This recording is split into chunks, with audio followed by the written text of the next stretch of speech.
In the next example problem we're going to go through, we are considering some blocks that lie on a frictionless surface. They're being pulled with a 42 Newton force, and we are asked to find out some things about this particular setup. Before I actually go through this example problem, I want to mention something about Newton's second law. So we have F net equals ma. I think it could be helpful to think about the left side of the equation and the right side of Newton's second law separately. So by that I mean, first let's consider the right-hand side of Newton's second law, this mass times acceleration. M is the mass of the object. So I am thinking about an object. Okay, here is my object of mass M. Now, my object may be stationary or it may be moving. It may be accelerating. So A tells me something about the acceleration of the object. So how is the object moving? So let's say the object is accelerating. I'm going to be completely arbitrary. Let's say the object is accelerating that way. So here's the acceleration of the object. Now let us look at the left-hand side of Newton's second law. F net. F net is just the sum of all the forces that are pushing or pulling on this object in question. So this F net right here, there might be a whole bunch of different forces. There might be a force pushing it upward. I'll call this F1. There might be a force pushing that way. I'll call it F2. There might be another force pushing this way. I'll call it F3. There might be a really big force pushing that way. I'll call this F4. And depending on the particular scenario of what you're considering, there in principle could be a lot of different forces pushing or pulling on an object. So look at this equation, Newton's second law, F net equals ma, and look at the picture that was drawn. If I think of this scenario as m is the mass of the object, and a is the acceleration of the object, and the forces F1, F2, F3, and so on, all of them add up to F net. So F net is the forces on the object. Now, why did I choose to write these terms in two different colors? Well, m is the mass of the object, so that's telling me something about the inherent properties of the object. A is the acceleration of the object. It's telling me something about how the object is moving. All these forces are external to the object. So in a way, I could kind of think of m times a tells me something about the object, tells me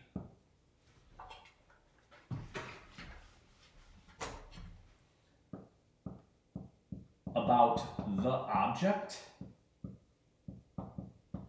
either something about its mass or how it's moving.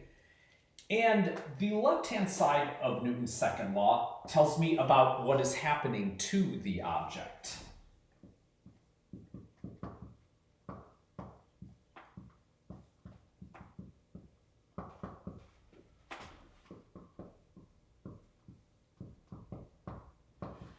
So in a way, you could kind of think of Newton's second law as making a statement.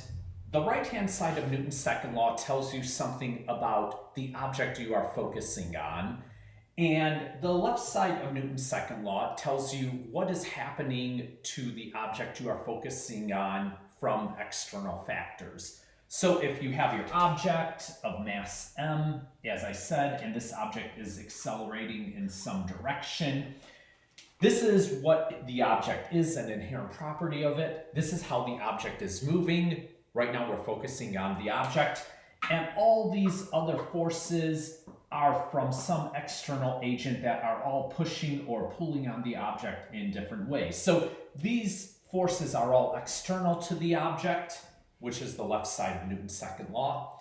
And the mass and the acceleration tell me about the object itself, what it is doing. Now, this difference is subtle, but it could help us think about some problems. And this is one example of a problem where thinking about Newton's second law in this way could help keep us on track for what we're trying to do. So we are going to apply Newton's second law here to this scenario. And the first question we have is, what is the acceleration of the system? To analyze this situation, we're going to use Newton's second law. So we are going to need to apply F net equals ma. But how exactly do we go about applying this? Let's imagine we set up this scenario. We drag the blocks across our frictionless surface with the force of 42 newtons.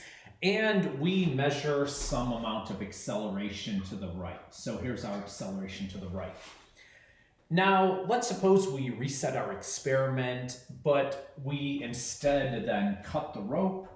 And if I pull on the 3 kilogram block, the 3 kilogram block will again accelerate to the right.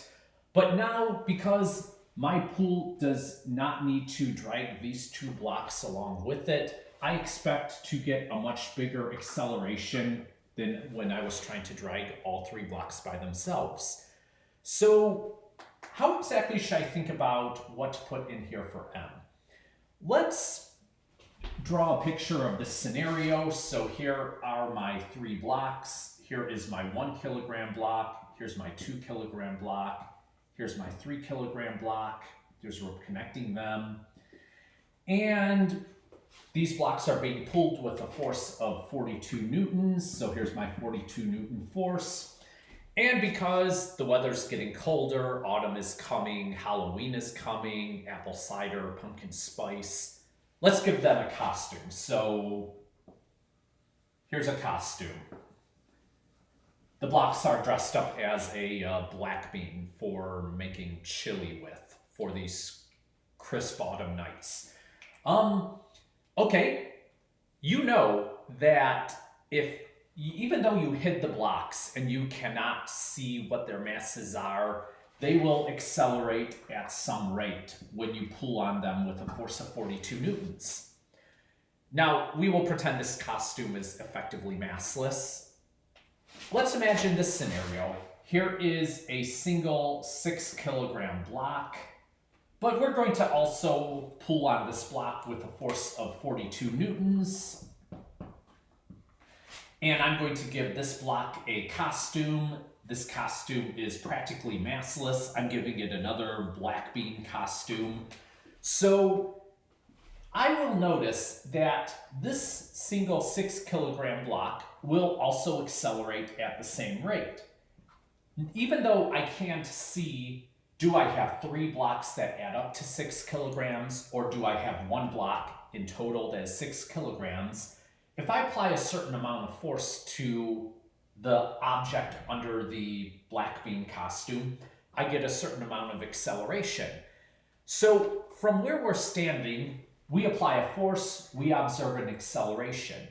But if we don't know anything about what's under the costume, we cannot really know, do I have a single 6 kilogram block? Do I have 3 blocks that add up to 6 kilograms?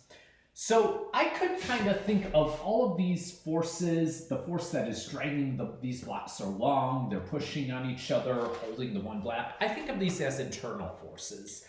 So when I say F net equals ma, F net is the external force. So in these diagrams here, the external force I drew in green. Everything I drew in black would be the mass of whatever object or objects are under the costume and the acceleration of the object. So in this case, I could think of this as a single 42 Newton force that is acting on a total of 6 kilograms worth of mass. So I could plug the numbers in and say 42 newtons. I'm not going to really worry too much about proper vector notation in this problem in terms of x component, y component, because everything is either moving to the left or to the right. This is a 1D problem. So I'll say to the right is the positive x direction, and to the left is the negative x direction. So if I have a 42 Newton force being pulled to the right, I am pulling a total of 6 kilograms worth of mass, 1 plus 2 plus 3 kilograms, and the acceleration is a number I'm going to find, and I find the acceleration is 7 meters per second squared. The next part of this problem, we are asked to find the tension in the rope. So very similar to the previous part of this problem, I could think about the 1 and the 2 kilogram block as just a single block that is being accelerated. Because all of these blocks are connected to each other and we assume the rope is taut throughout this entire problem, all of the blocks are going to accelerate in unison with each other. So if the entire system is accelerating at 7 meters per second square, that means every block individually will be accelerating at 7 meters per second square. So all of these blocks will have the same acceleration of 7 throughout this problem. Now, like I said, I am going to think about this problem very similar to how we treated the previous part. So instead of thinking of this as a 1 and a 2 kilogram block individually, I'm going to combine them and think of them as a single 3 kilogram block that is being accelerated with a tension force. So here's my single 3 kilogram block and the rope connecting to them. Here is the acceleration of the block of A is equal to 7 that we had before. And we are asked to find what is the tension that would cause this much acceleration. Well, the tension force is the only force on the block right now. We have the acceleration and the mass of the blocks that are being moved. So I could plug these into Newton's second law and find the tension.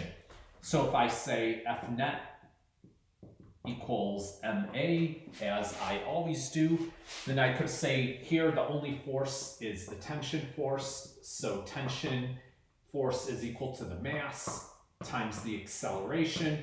And I find the tension force in the rope is 21 newtons.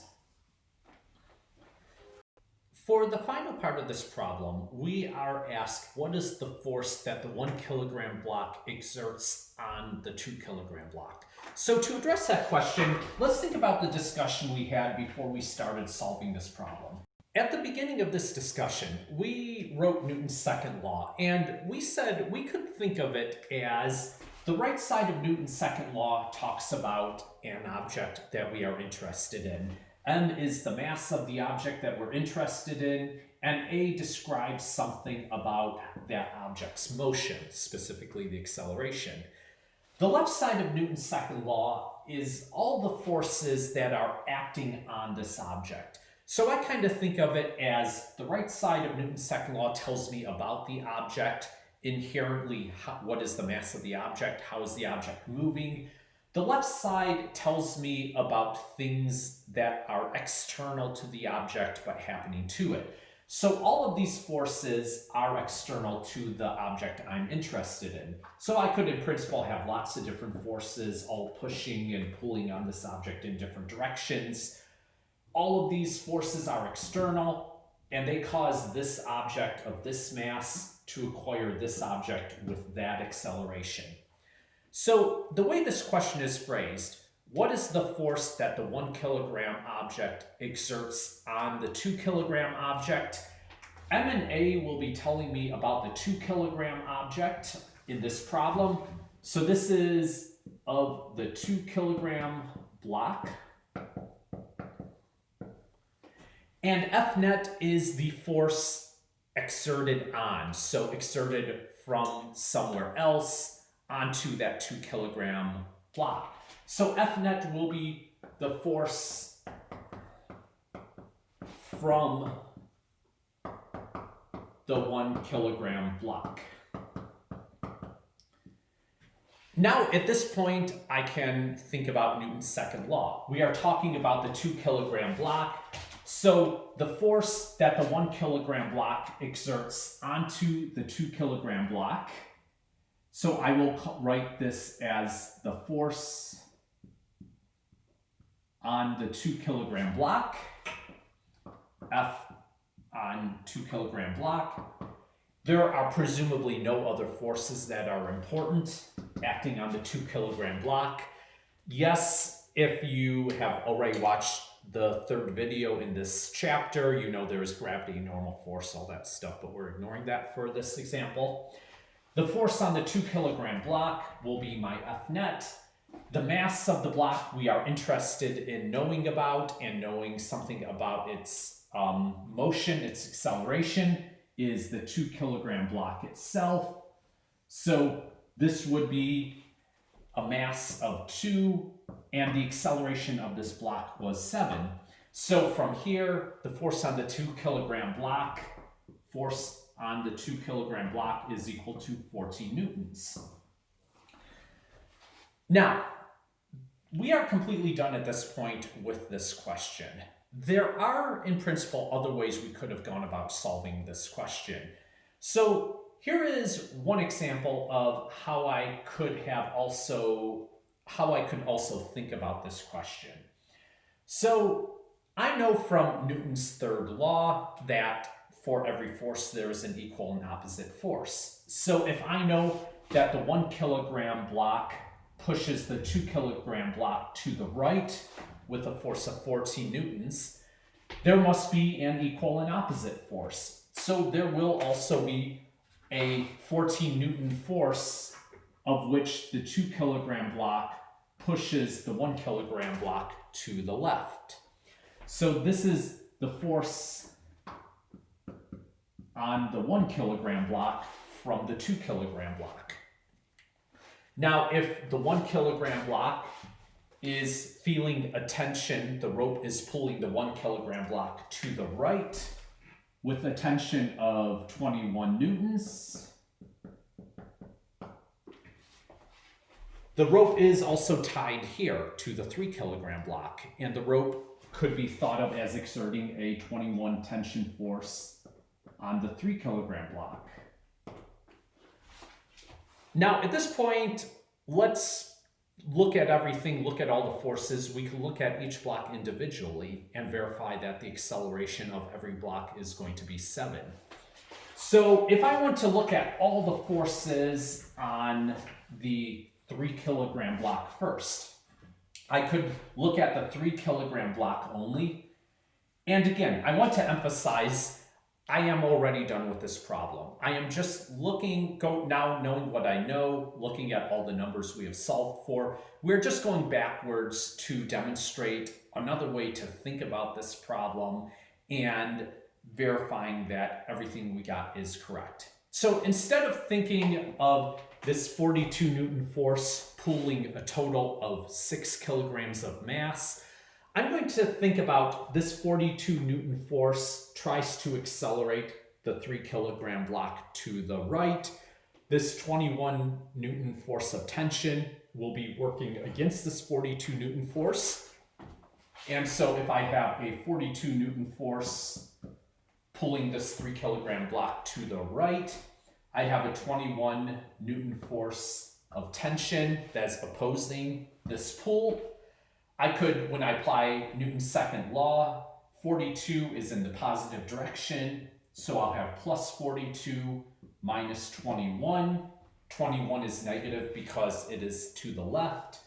So F net, all the forces on the 3 kilogram block, is equal to the mass of the 3 kilogram block times the acceleration. And again, I still get 21 equals 3a. 42 minus 21 gives me 21. And I still get the acceleration of this 3 kilogram block is 7. So we are just again verifying what we have found previously, looking at it in a different way. I could look at the forces acting on this 1 kilogram block. So I could say, what are the forces on the 1 kilogram block? What are the forces on the 1 kilogram block? Okay, here is my 1 kilogram block. Now, there are two forces on the 1 kilogram block. There is this force of tension right here, and there is this force that I found from Newton's third law. So we know the strength of this force is 14 newtons because we found the force on 2 from 1. Then we said equal and opposite forces imply this must also be 14 newtons, but just in the opposite direction. We know this tension force is 21 from before. So I have a 21 Newton tension force trying to pull the 1 kilogram block to the right. I have a 14 Newton force from Newton's third law acting on the 1 kilogram block in this direction. And so if I apply Newton's second law here, F net equals ma plus 21 minus 14, plus 21 to the right, minus 14 to the left. Those are all the forces on the 1 kilogram block equals the mass of the 1 kilogram block times A. And again, I get the acceleration of the 1 kilogram block is 7 meters per second squared. So that concludes what we are doing with this example problem. In my opinion, a big theme of this example problem was really thinking about when we write F net equals ma. Think about what object are you talking about? Are you talking about the forces on this block or the forces on this block? You need to be able to answer that question because should you plug 1 in for mass or should you plug 2 in for mass? And so the purpose of this problem was getting used to these ideas.